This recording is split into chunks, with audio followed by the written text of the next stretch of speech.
Bonjour à tous, j'espère que vous allez bien. Aujourd'hui je fais une vidéo qu'on m'a demandé dans les commentaires de mes autres vidéos. Comment être aligné, comment être plus aligné. Alors, c'est le travail de toute une vie et surtout c'est un sujet qui est tellement vaste et qui veut tout et rien dire en même temps que honnêtement je vais pas être exhaustive. Il y a plein de manières d'être plus aligné. Peut-être déjà la première question à se poser, c'est en quoi je ne suis pas alignée et dans quel domaine je ne me sens pas alignée dans ma vie. Voilà, mais je vais essayer quand même de répondre succinctement, de manière un petit peu globale à cette question-là, sachant que dans chaque chapitre que j'ouvre, on peut en ouvrir plein. En fait, c'est un oignon qu'on pèle et il y a toujours une couche dessous. Ça s'appelle le développement personnel. Donc déjà aligné, ça veut dire quoi? Déjà physiquement, déjà en tout cas quand j'ai réfléchi à qu'est-ce que je pouvais dire de manière simple, c'est déjà moi je vois déjà la posture d'alignement. Et donc une personne alignée, c'est une personne qui a les pieds bien sur terre et la tête dans les étoiles. Donc physiquement, c'est le trait d'union entre le ciel et la terre. C'est beau. Et concrètement, ça veut dire quoi? Les pieds sur terre, ça veut dire bien ancré dans le sol. Donc pour moi, la première peut-être chose à faire et la direction dans laquelle on peut mettre son énergie, son focus au début pour être aligné, c'est déjà dans l'ancrage. L'ancrage, ça veut dire voilà, être enraciné, être ancré. Il y a plusieurs façons de l'être. Ça veut dire déjà voilà, être bien incarné dans son corps, parce qu'il y a beaucoup de gens aussi et moi je l'ai été aussi dans le milieu spirituel qui ont tendance à vouloir s'échapper de leur corps et vivre des expériences extracorporelles, des états de conscience et d'expansion de conscience qui sont très bien. Sauf qu'en tant qu'être humain, nous sommes des êtres incarnés et donc on est là pour vivre une expérience dans la chair, dans la matière. Donc avant de vouloir nous élever, c'est important d'être ancré. Donc comment on s'ancre? Déjà en tout cas, moi je vais vous partager mes pratiques. Après il y en a plein d'autres. Personnellement, moi c'est à travers, par exemple j'ai fait pas mal d'arts martiaux. Le tai chi, le qigong, tout ça c'est des pratiques qui permettent d'être vraiment ancré, parce qu'en plus la posture même du tai chi et du qigong, c'est une posture vraiment d'ancrage où on a les genoux légèrement déverrouillés et on a vraiment le bassin ancré dans la terre. Tout ce qui est aussi travail au niveau du hara, donc le hara pour les japonais ou le dantian en chinois, c'est vraiment notre centre d'énergie vitale, qu'on travaille beaucoup aussi dans le tai chi et le qigong, qui se situe qu'un point à peu près à deux travers de doigts en dessous du nombril, et qui est vraiment notre centre vital. Donc tout le travail énergétique et corporel au niveau du bassin, de la danse aussi, tout ce travail-là corporel et énergétique, le travail corporel en général permet d'être ancré. L'autre chose aussi, bien sûr, la méditation. La méditation, les méditations d'ancrage aussi permettent aussi, et notamment la méditation de pleine conscience, qui est quand même très portée sur les sensations physiques, corporelles, mais aussi ses pensées, ses émotions. Pour moi, c'est une manière aussi d'être ancré.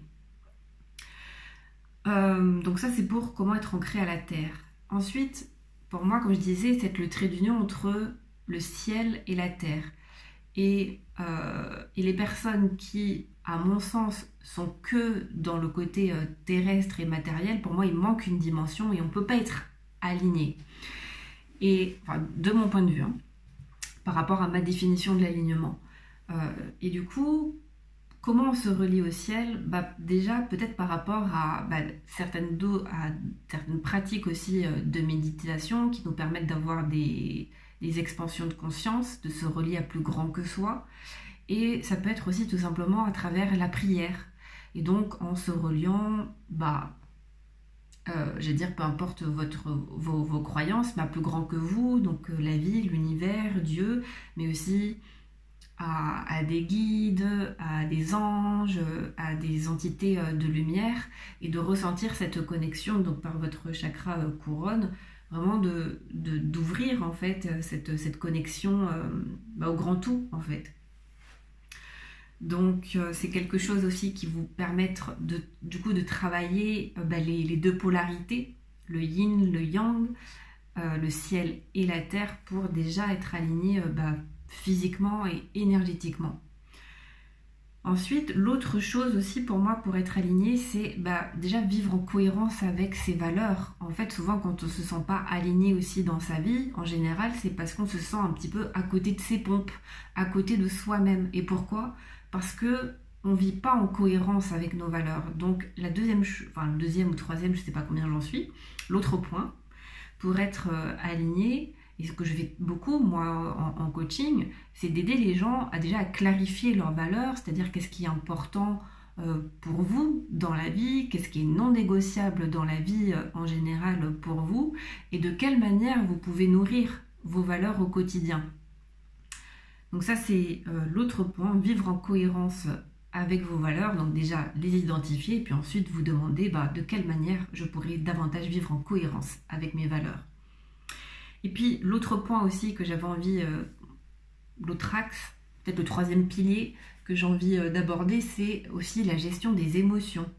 Plus on va être en paix, alors plutôt que gérer, plus on va être en paix avec toutes nos émotions, et plus je crois vraiment que ça nous permet aussi d'être davantage incarné, mais aussi en paix dans son corps, dans son esprit.